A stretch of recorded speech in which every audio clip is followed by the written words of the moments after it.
नमस्कार, आप देख रहे हैं पब्लिक इंडिया न्यूज और मैं हूं आपके साथ हर्षिता मिश्रा। सुप्रीम कोर्ट ने 2017 के उन्नाव बलात्कार मामले में बीजेपी से निष्कासित नेता कुलदीप सिंह सेंगर की आजीवन कारावास की सजा को निलंबित करने संबंधी दिल्ली हाईकोर्ट के आदेश पर रोक लगा दी है। सुप्रीम कोर्ट ने दिल्ली हाईकोर्ट के फैसले को चुनौती देने वाली सीबीआई की याचिका पर बीजेपी से निष्कासित नेता कुलदीप सेंगर को नोटिस भेजा है।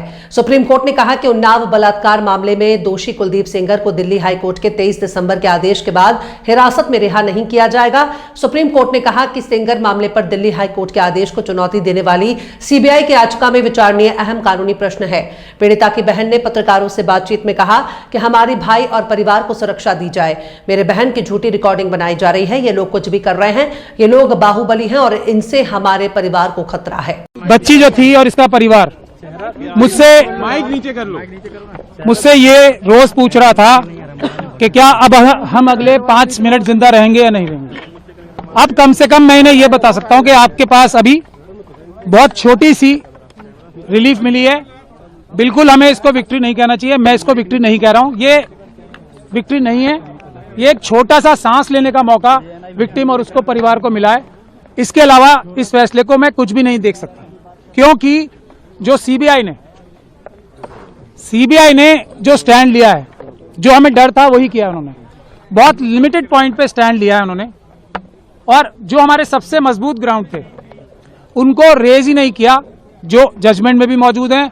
और अगर सीबीआई के पास तो हमारी रिटर्न सबमिशन भी मौजूद थी ना, जो हमने हाईकोर्ट में फाइल की थी, ना उन्होंने हमसे कंसल्ट किया ताकि हम उनकी पिटीशन बेहतर बनाने की कोशिश करते, ना उन्होंने हमें पार्टी बनाया और कोशिश ये की कि हमें लास्ट मोमेंट तक उनकी जो एसएलपी फाइल है वो भी ना मिले।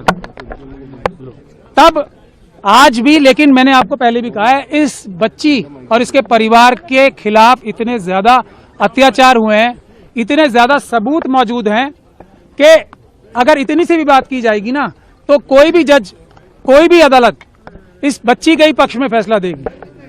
और इसीलिए इस जजमेंट को हम क्रिटिसाइज कर रहे थे कि ये जो दिल्ली हाईकोर्ट की जजमेंट थी, वो इतनी महान दयालुता जो दिखाई थी इस कॉन्विक्ट को, कुलदीप सिंह सेंगर को, जिसको मैं बोलता हूँ एप्स्टीन गैंग के मेंबर हैं, वो इंडियन एप्स्टीन गैंग के मेंबर हैं, उनके बहुत बड़ा गैंग भी है। और आज आप लोगों ने अंदर भी देख लिया होगा कि हम लोगों की संख्या इतनी सी थी उन लोगों की संख्या के आगे, और हमें दोनों तरफ से मुकाबला करना पड़ रहा था, इस तरफ से भी और उस तरफ से भी।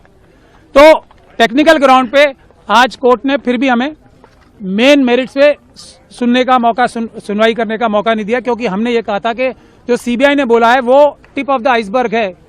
हमारे पास अभी मेजर पोर्शन है, जिसमें ये पब्लिक सर्वेंट की बात तो बहुत छोटी है ना। पब्लिक सर्वेंट के अलावा ये person in dominance in control है, क्योंकि इसी जजमेंट में लिखा हुआ है कि कुलदीप सिंह सेंगर साहब ने पंचायत होल्ड करके सबको बुलाया था अपने सामने और ये बोला था कि केस फाइल करो या ना करो, ये मैं तय करूंगा। इस तरफ की बातें इसी जजमेंट में लिखी हुई। तो हमें ये भी बोलने का मौका नहीं मिला। हमें यह भी बोलने का मौका नहीं मिला कि जो दूसरा मेजर इशू है जिस वजह से ये सस्पेंशन दी गई थी, तो वो इसलिए दी गई थी कि सिर्फ 7 साल की मिनिमम सजा है। अब जब मिनिमम सजा इतनी है तो इसको छोड़ देना चाहिए। ये एक ग्राउंड था जो हम चैलेंज